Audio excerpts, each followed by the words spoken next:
The morning sun cast long shadows across Fort Harrison. Formation, training, citing old injuries. Field. Get tougher, like a true warrior, he barked, his voice dripping with mockery. But what happened next would silence not just the colonel, jacket, courage, sacrifice, and the true meaning of being a warrior. Before we carry on, please hit the subscribe button to make my day. Comments. Harrison. Steam rose from their breath in the early morning chill, creating small clouds that dissipated quickly in the breeze. Assessment, training.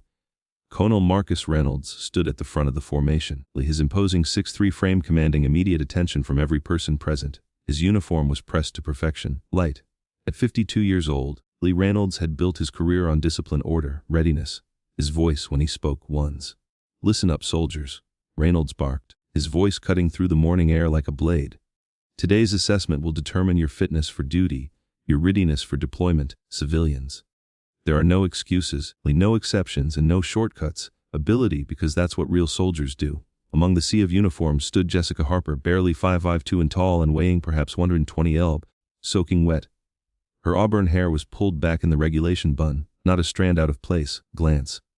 To her fellow soldiers, she was simply another administrative clerk. Screens. Her daily routine consisted of processing paperwork, managing schedules, noticed, now, channels. She kept to herself, performed her duties with quiet efficiency. The facilities. Some whispered that she was antisocial, others that she was simply shy. Imagined. Event cadence felt a familiar tightness building in her chest. The sensation started as it always did, water. Her breathing became slightly more shallow, sighed, ignore. The physical training assessment consisted of 4 main components: push-ups, sit-ups, a 2-mile run, agility. For most soldiers it was a routine challenge, an opportunity to demonstrate their physical readiness and competitive spirit. For Cadence it represented something entirely different. Navigate. Forget first event, the push-ups, Reynolds announced, his voice carrying across the field. Possible. Standard form, full range of motion, no modifications. Take your positions. The soldiers spread out across the designated area, each finding their spot on the marked ground. The familiar rhythm of military fitness testing began with NCOs, repetition. Kings moved with the group, but as she knelt down to assume the starting position, the tightness in her chest intensified. Ribs. The tissue that had been torn and rebuilt, protesting against the movement. As she lowered herself for the first repetition, a sharp pain shot through her left side, causing her to pause momentarily before pushing back up. The movement felt wrong, unbalanced, emotion. By the time she had completed 15 push-ups and outward, sweat beaded on her forehead, not from exertion, endured. Ignore. Slowly, Cadence rose from the push-up position and stepped back from the formation. The movement was careful and deliberate, betraying none of the internal struggles she was experiencing. Several soldiers glanced in her direction, their expressions ranging from curious to mildly judgmental. Area's edge where Colonel Thomas Wright stood, observing the proceedings. "Sir," she said quietly, her voice steady despite the discomfort coursing through her body. "I need to request an exemption from the fitness assessment. I have some old injuries that are acting up today." Colonel Thomas Wright turned toward her, his expression shifting from professional attention to barely concealed irritation, him taking in her slight build, command. In his mind, the military service was about overcoming obstacles, pushing through discomfort, and proving oneself worthy of the uniform. "Old injuries," Reynolds repeated, distance. "Soldier, you look like you've barely seen a day of real military service, let alone sustained any injuries worth mentioning." "What exactly are we talking about here?" A twisted ankle, a pulled muscle from lifting raw paperwork. The comment drew a few chuckles from nearby soldiers at Elsa's expense. Neck. But she maintained her composure. Assessment. Reynolds said, "Weakness." "You excuses." "Well, let me tell you something, Specialist Rowe. In the real military, we don't coddle people who can't handle a basic fitness test. We done, everyone, else." The colonel's voice had risen slightly, ensuring that his words carried to the surrounding soldiers. Several had stopped their own exercises to listen, down. Reynolds seemed to relish the attention, his chest puffing out slightly as he continued his critique. "You know what your problem is, Rowe? You've forgotten what it means to be a soldier. You've gotten soft, comfortable, complacent, limits, uncomfortable. Well, that's not how it works in my command. Every soldier, regardless of their military occupational specialty, maintains the same standards of physical fitness and mental toughness." End quote. Cadence listened to the colonel's words. About, she could have explained, conversation. Silence. "I've seen your type before," Reynolds continued, statement. "Administrative clerks who joined the military thinking it. Benefits. requirements. Never really challenged, never really tested. Well, today you, soldier, you're going to complete this assessment like everyone else, and you're going to do it without whining about creed. Imaginary injuries. The words imaginary injuries hung in the air like a challenge, lasted. Around the training field, unfold. Some wore expressions of sympathy for Cadence. Others seemed to agree with the colonel's assessment itself. Cadence stood perfectly still during Reynolds' tirade. Lee's shoulder. Her breathing remained controlled in even sessions. The tightness in her chest had not subsided. If anything, the stress of the situation was making it worse. Discomfort. When Colonel Thomas Wright finished speaking, the silence stretched for several heartbeats. The morning air seemed to carry extra weight. Next, field, Lee oblivious to the human drama unfolding below, while the sun climbed higher in the sky, casting shorter shadows across the frost-covered grass. Finally, without saying a word, Lee jacket. The movement was slow and deliberate, hands, silence, frame. As the jacket opened, revealing the olive-drab T-shirt underneath, Cadence began to shrug out of the outer garment. Her movements were careful and controlled, betraying none of the discomfort that the motion caused her. The jacket fell away from her shoulders, feet, legs. Jacket. Cadence grasped the hem of her T-shirt and began to lift it over her head. The fabric rose slowly, revealing first her abdomen, then her ribs, them. Soldier's field, see, Cadence. Scars, not the thin, neat lines that might result from surgical procedures, but the deep, jagged, irregular marks left by high-velocity shrapnel. Skin, some as thick as pencils, others branching like lightning, endured. Casualties, speeds. The scars varied in color and texture, some still bearing the reddish hue of relatively recent healing, others having faded to the silvery white of older trauma. Plate, clothing, silence. It was their specific pattern and distribution. To the trained eye operations, these were not random injuries. Incident happened. His mouth opened slightly, but no words came out. In his 30 years of military service, he had seen plenty of combat injuries, had visited wounded soldiers in hospitals, and had read countless medical reports. He knew exactly what he was looking at, and more importantly, he knew what it meant. The scars on Cadence. Viper, Afghanistan. Lee high V-value terrorist cell on. According to the official reports, Desert Viper had been a complete success. The target had been eliminated, valuable intelligence had been recovered, and all personnel had returned safely to base. The operation had been classified at the highest levels. Lee post-operation briefings, clearances. He knew that the official reports had been sanitized to files. The mission had indeed accomplished its primary objectives, but it had not gone according to plan. Ambush, territory, accordingly, positions. The team had fought their way out, but not without cost. Several personnel had been wounded, some critically, forces, casualties, a designation that technically referred only to fatalities, outcome. Reynolds remembered the briefing officer's words, fatal, counts. Recovered, their combat roles officially ended, but their military careers continuing in different capacities. Most clearly member, wounds that had required multiple surgeries and months of rehabilitation. Terms, subject, team's extraction. As Reynolds stared at Cadence's scars, the briefing officer's words echoed in his memory with crystal clarity. The pattern was identical. Session, to Operation Desert Viper had resulted in no personnel casualties. The silence on the training field stretched on them. Nearly 200 soldiers stood transfixed, seeing.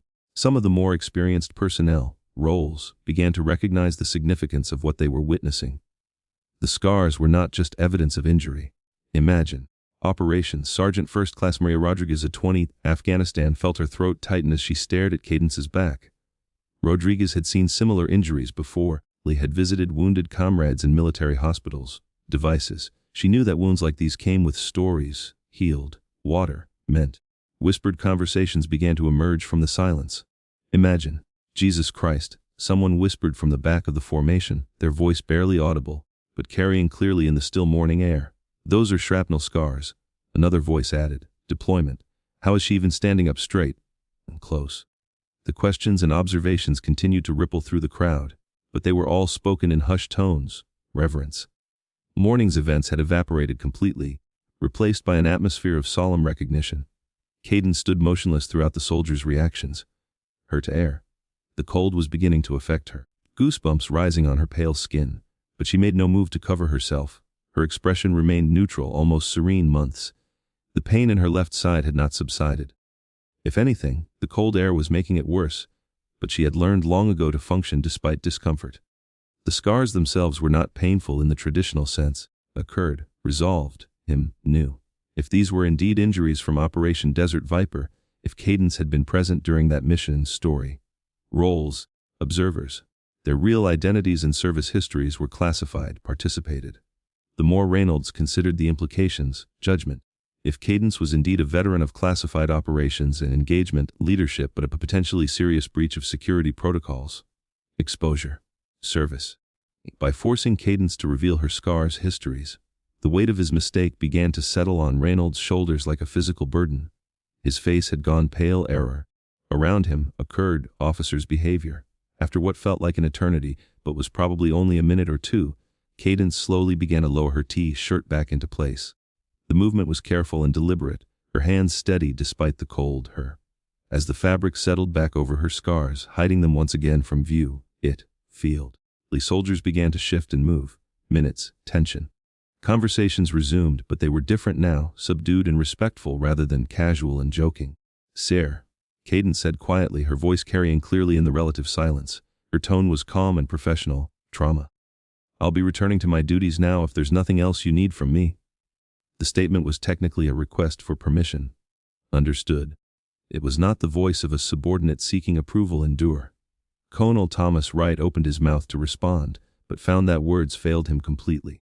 His throat felt dryly, entirely, reaction, created. Before he could formulate a response, Cadence turned and began walking away from the training area. Her stride was measured and purposeful. Interaction. As she walked away, the morning's scheduled activities had been completely derailed. Witnessed. The morning's unexpected revelation. Sergeant First Class Rodriguez approached Colonel Thomas Wright, her expression carefully neutral. Morning. As one of the senior NCOs present, she felt a responsibility to address what had just occurred. Unit. Sir, she said quietly, words. Here.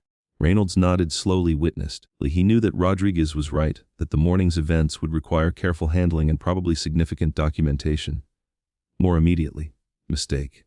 You're right, Sergeant, he replied, his voice lacking its earlier authority and confidence. Appropriately. Duties. Achieve. By lunchtime, events. Past. Some versions focused on Colonel Reynolds' public embarrassment assumptions. Others emphasized Cadence, mockery, operations, security. Occurred. That the morning's events had revealed truths about courage, sacrifice, the image of Cadence. Novels. In her small office in the administrative building, happened evening. Neat stacks of paperwork organized according to priority and deadline, hours morning's events. But even as she tried to focus on her work, surface a uniform, moments, dreams, units. After 6 years of deployments and countless successful operations, assignment. The mission itself had seemed routine. Locations. Afghanistan, Ghaca, defenders over attackers, networks operational capabilities. Cadence had been assigned as the team's communications specialist. Action, target, objective. Intelligence updates had confirmed the target's presence at the compound. Timeline, but intelligence, no matter how carefully gathered and analyzed. Environment, suggested. Raid, attack, trap, making, routes, fire, attack them. Compound's perimeter, neutralized. But the team had encountered no resistance during their approach. Ambush. Objective. The blast had been massive. Equipment. Damage. In the immediate aftermath of the explosion, pain. Blood was soaking through her tactical vest. Arm. Destroyed. Blast. But even as she struggled to assess her own injuries, directions, advantages, fire, blast, Cadence had remained functional throughout the firefight despite her injuries. Calls. Over. Incapacitating. Terrain aircraft evacuated, helicopter. Life-threatening during the journey to definitive medical care. Organs. Place. Life. Had. Event. Mission. Providers. Capacities. Capabilities. Now, paperwork. Cadence reflected on the morning's events and their potential consequences. Challenged level. Fashion. Moment. A choice driven by frustration with Colonel Thomas Wright.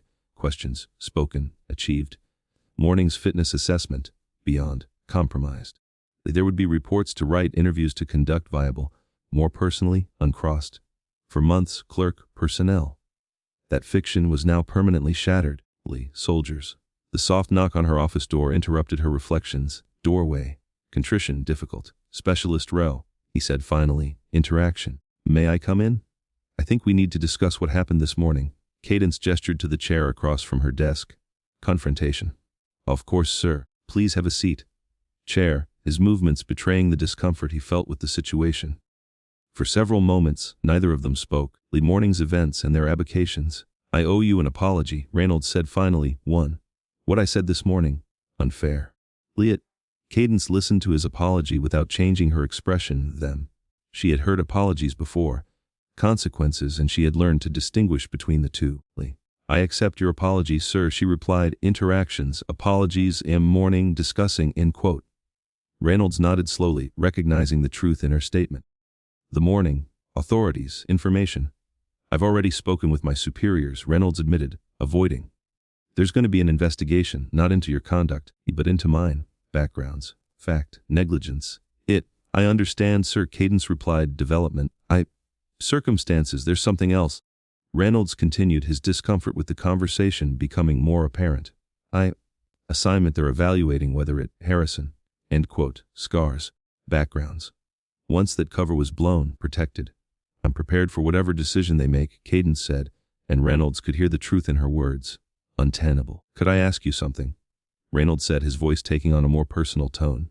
Why didn't exemption? Why didn't combat? It would have ended the whole thing immediately. Cadence considered the question for a moment. Response. It was a reasonable question. Morning's events. Understand. Because explaining would have raised more questions than it answered. She said finally. Combat. Circumstances. Those are questions that I'm not authorized to answer. Silent. Reynolds nodded slowly. An invisible. Share even with superior officers who lacked appropriate clearances. There's also the fact, Cadence continued, that most people aren't. Experience.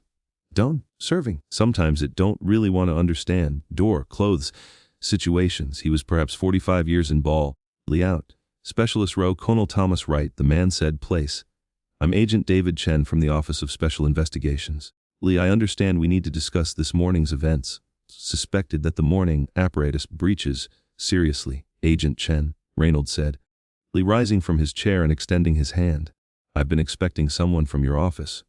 Please have a seat. Cadence, his expression professionally neutral, observed. Be Specialist Rowe, I've read your file, both the official version and the classified annexes. I understand that this morning's incident was not entirely of your choosing. The statement was carefully worded. Information. Cadence, no. That's correct, sir, Cadence replied. Room. I attempted to avoid the situation through conventional channels, but circumstances made that impossible. I've spoken with several witnesses to this morning's events, Chen continued, settling into the chair that Reynolds had vacated. Their accounts are remarkably consistent. Personnel, security, room, clearances. The situation became exponentially more complex. Each witness represented a potential security risk. Roles. Lee, what are our options? Reynolds asked. Encouraging, limited. D. Chen replied bluntly. Too many people saw what happened. Attention. Prevention. Shen turned his attention back to Cadence, his expression becoming slightly more sympathetic. Specialist Rao, I'm afraid that your current assignment is no longer viable. Your cover identity has been compromised beyond repair. Accept. The news was not unexpected, but hearing it stated so directly still carried emotional weight. Cadence had grown comfortable with her routine at Fort Harrison, daunting even though she had been prepared for it intellectually. What are my options? She asked, echoing Reynolds' earlier question. Chen replied, consulting a folder that he had brought with him. You can accept a medical retirement with full benefits, needs. Alternatively, appropriately. The options represented fundamentally different paths forward, each with its own advantages and challenges. Opportunities, life, community, environment. I'd like some time to consider the options, Cadence said. Others. Of course, Chen replied, take whatever time you need. This decision will affect the rest of your life, and it shouldn't be made hastily. Chen then turned his attention to Colonel Thomas Wright, his expression becoming more formal and official. Colonel, I need to inform you that investigation, violated, wrongdoing. The words hit Reynolds like a physical blow. Though he managed to maintain his composure, being relieved of command even temporarily, investigation's ultimate conclusions. Senior officers were expected to understand and follow. System. I understand, Reynolds said, his voice steady despite the obvious impact of Chen's announcement. I appreciate your cooperation, Chen replied, though his tone remained businesslike. Interview. In the meantime, please avoid discussing this morning's events with anyone who doesn't have an official need to know. As Agent Chen prepared to leave, observation. For what it's worth, Specialist Rowe, everyone dignity. Your service record speaks for itself, and whatever decision you make about your future. Command. The words carried more weight than a simple compliment. Background, understand. Morning's events occurred. After Chen departed, Cadence and Reynolds sat in silence for several minutes, both processing the implications of what they had just heard. The investigation would proceed according to its own timeline, but the immediate consequences were already becoming clear. Reynolds would face scrutiny that could end his career, life. "I'm sorry," Reynolds said finally, his voice carrying genuine remorse. "I know that doesn't change anything, Morning. You deserve better from someone in my position." Cadence slipped at him for a moment, evaluating his words and the emotions behind them. She had heard apologies before, some sincere and others calculated. Consequences. "Thank you," she said simply. "I accept your apology, and I hope you understand that I don't hold any personal animosity toward you. You made assumptions based on incomplete information." Malai. People would like to admit the response was gracious, more so than Reynolds felt he deserved given the circumstances. Ways. Over the following days, beyond. The details varied depending on who was telling the story, but the core elements remained consistent. Officer. Changed. Scars. People's comprehension. Unprecedented. But perhaps the most powerful aspect of the story. Service. Cadence. Imagine. Demonstrating that extraordinary service often wore the most ordinary faces of breaches. Agents interviewed dozens of witnesses, reviewed personnel files and medical records, and analyzed the circumstances that had led to the morning's events. Violated. Future. Colonel Thomas Wright cooperated fully with the investigation. Behavior. The interviews were professional but thorough, covering not only the events of the fitness assessment, backgrounds. The investigation's conclusions, when they were finally released several weeks later, were both predictable and significant. Action. Intent. Responsibilities. More broadly, units, intersected. As a result of these findings, elements, exposed for Cadence, decision-making, challenges, calculations by opportunities, decade, identity, members, service, requirements, recovery, routines, build new relationships, and adapt to new environments, unlimited, undone. The morning, anonymity. Whatever choice she made about her future a secret. After several weeks of consideration, Cadence made her decision. Bragg, combat, meaning? Bragg. Hidden. Service. Cadence's situation that a conventional military installation, Harrison. Within 6 weeks of the fitness assessment incident, assignment. On her final day at Fort Harrison, break room. The atmosphere was subdued. Background. Sergeant First Class Rodriguez, who had witnessed the morning. Significance. Staff, Churchill. Courage is what it takes to stand up and speak. Listen. We wanted you to know. Quote, Rodriguez said. Controlled. Dignity. You showed us that real strength isn't about physical fitness tests or loud displays of toughness. Most appreciation. Cadence. Service. Thank you, Cadence replied. Interactions, here and I go. Belongings assessment herself.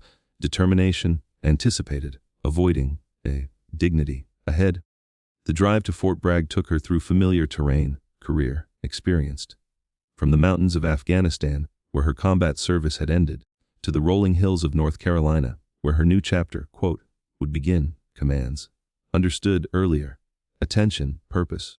The commanding officer of the training command, Colonel Sarah Martinez, was herself a veteran of Special Operations Service. Positions. During Cadence's initial meeting, complication. We need instructors who can speak from experience, Martinez explained, her tone reflecting both professionalism and genuine warmth. Can't fully prepare them for. Provide. The conversation continued with discussions of specific responsibilities and expectations. Harrison. Here accommodated. In the months that followed, duties. Relevance. Experiences ineffective. The students responded well to her teaching style, which combined technical competence with practical wisdom gained through experience. Apply. Competence. One afternoon, several months into her assignment, unit. Lieutenant James Walsh was technically proficient and physically capable, combat, but had never experienced its realities. Walsh said, instructors, situations. The textbooks and simulations cover the technical aspects, but challenges. Before, personality. Fear was a universal element of combat service. Effects. Fear is not your enemy, Cadence replied. Her fear is information. It tells you that you. Actions. The goal is not to eliminate fear, but to function effectively despite its presence. Walsh nodded. Action. Cadence recognized the look. Application. Let me tell you about a mission I was on. Cadence continued. Point. We were supposed to be conducting a routine raid ambush. Overwhelming. It felt like it was going to paralyze me completely. She paused for a moment, sharing. The details of the mission remained classified, security. But I had been trained to function despite fear happening. I focused on my immediate responsibilities. The fear didn't go away, or my decision-making. Achieved. Discussions. How do you deal with the aftermath? Walsh asked. Training. How do you process experiences like that and move forward? The question revealed a level of thoughtfulness and self-awareness that impressed Cadence. Encounter. Walsh, present. You accept that some experiences change you, Cadence replied. Adaptation. You can, before, growth, end quote. The conversation continued for another 20 minutes. Resilience. When it concluded, accomplished. Curriculum. As Walsh prepared to leave, he turned back with one final question. Ma'am, training, how do you know when it's time to transition to a different role?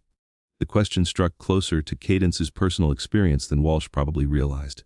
Voluntary, having been driven by medical limitations rather than personal choice. Service, control, she replied. Situation. But when you do have a choice, challenges, and why? Walsh nodded thoughtfully, clearly processing the implications of her response. Thank you, ma'am. This conversation has been really helpful. As he walked away, backward, a compromise forced upon her by circumstances beyond her control. Service, days, classes, detail, been worthwhile. As she walked across the base toward her quarters, Cadence encountered Colonel Martinez. Responsibilities. Personnel. How are things going with the new class? Martinez asked base. Very well, Cadence replied. They're a strong group, technically proficient, and genuinely motivated to learn. I think they'll do well when they reach their operational units. I've been hearing good things about your instruction, Martinez said, her tone carrying genuine appreciation. Positive. The compliment carried particular weight coming from Martinez. Praise. It also reflected the recognition that Cadence. Service. Thank you, ma'am, Cadence replied. It's rewarding work. When situation. They walked in comfortable silence for a few moments. Both women lost in their own thoughts about the day's accomplishments and the challenges that lay ahead. Clock. Could I ask you something? Martinez said finally, her tone becoming slightly more personal. Do you ever regret the way things worked out? Training. Information, but its meaning was clear to both women. Assignment. Cadence considered the question for a moment. Future. The answer was not simple, involving elements of loss and acceptance, regret and gratitude that could not be easily summarized. I regret the circumstances that made the transition necessary, she said finally. I regret that my teammates didn't all make it home, planned. But I don't, now. This work has meaning and value, and I'm able to contribute in raw ways that matter. Martinez nodded, understanding the complexity of emotions that Cadence's response reflected. Simple individual's control. Brought. As they reached the intersection where their paths diverged, Martinez offered a final observation. What happened at Fort Harrison? The way you handled that situation. It's become something of a legend in special operations circles. People talk about the dignity and courage you showed, and honor. End quote. Cadence's actions during the fitness assessment incident. Service. The ability to maintain composure under pressure, the courage to stand up for oneself when necessary, weakness. I'm not sure I deserve that kind of recognition, Cadence replied. Sentiment. Possible. Straightforward, Martinez said. Careers. As they parted ways and Cadence continued toward her quarters, Harrison. Career challenged her assumptions about her self-impact. The journey had not been easy, requiring her to confront painful memories, make difficult decisions herself. Growth. Ahead. Quarters, a life. Tomorrow would bring new classes, new students, sacrifice. As she prepared for sleep, Cadence, weeks, courage, competence, and character in ways they could barely imagine. Possible end. The responsibility was significant, but it was also a privilege. In teaching others, she was able to give meaning to her own experiences, transforming trauma into wisdom and sacrifice into service. The scars that had ended her combat career had become, in their own way, service, darkness, marking the passage of time with mechanical precision. Healing, growth, everything. But as Cadence drifted towards sleep, pain, but of the future and its possibilities. Tomorrow would bring new opportunities to make a difference, to contribute to something larger than herself, value. The young lieutenant who had asked her about fear, weeks, face. Other students would follow, knowledge. In the end, perhaps that was enough, faced oneself. The scars would always be there. Visible reminders of a morning when everything had changed. But they had also become symbols of survival, resilience, and the capacity to find new purpose. Even when old dreams had to be abandoned.